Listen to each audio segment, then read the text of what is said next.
Assalamualaikum warahmatullahi wabarakatuh. Kuliner khas Aceh. Yang pertama, kuah belangeng. Kuah belangeng adalah makanan khas Aceh besar yang selalu meramaikan perayaan kenduri besar di Aceh dan dimasak sekaligus dalam porsi yang sangat besar. Dikenal juga dengan nama gulai sekame. Kuliner khas Aceh ini berbahan dasar daging kambing dan nangka yang dimasak dengan bahan-bahan dan bumbu lainnya sehingga menghasilkan cita rasa yang sangat kaya dan unik. Yang kedua, ungkut kemamah. Ini rekan tua, menyata pegah ungkut kemamah, toy hana turi ungkut kemamah kan? Ya. Makanan khas Aceh yang satu ini memiliki bahan dasar ikan tongkol, hai ungkut ture rekan tua. Mandum turi ungkut ture kan? Cakalang atau tuna. Ikan ini diawetkan dengan melalui beberapa proses, yaitu pembersihan, perebusan, pengeringan. Cara memasak hidangan ini yang paling populer adalah dengan merebus ikan, mencampurnya dengan bumbu-bumbu, yakni asam sunti, salam koja, dan cabai. Ditambah bahan lain, santan kelapa, kentang, dan cabai. Kemudian membalurnya dengan bara api, dan kemudian dikeringkan atau diangin-anginkan. Karena hasil ikan ini yang cukup keras jika dibandingkan dengan ikan-ikan lainnya.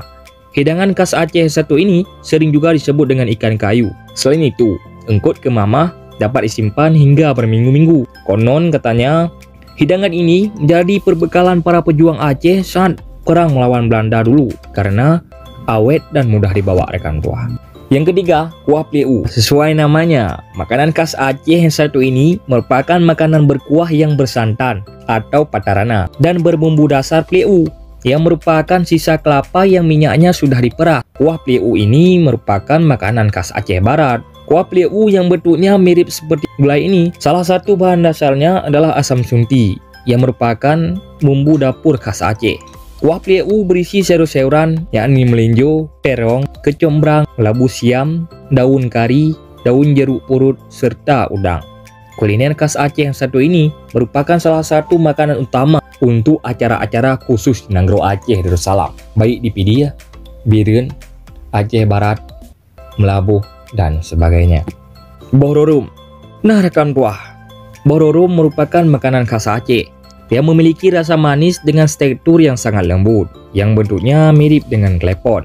Yang punya Jawa, klepon ikan rekam tua.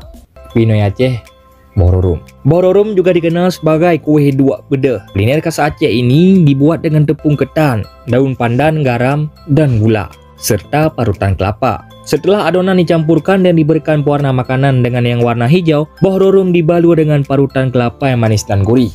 Bikin ngiler deh pokoknya rekan tua. Nah rekan tua, dengan melihat postingan ini, semoga kita menjadi sebagai pencinta sejarah. Baiklah rekan tua, pada kesempatan kali ini, cuman inilah yang dapat kami telusuri, yang dapat kami simpulkan. Lebih dan kurang, kamu lagi MA. Kami akhiri. Wassalamualaikum warahmatullahi wabarakatuh. Sampai jumpa di konten berikutnya.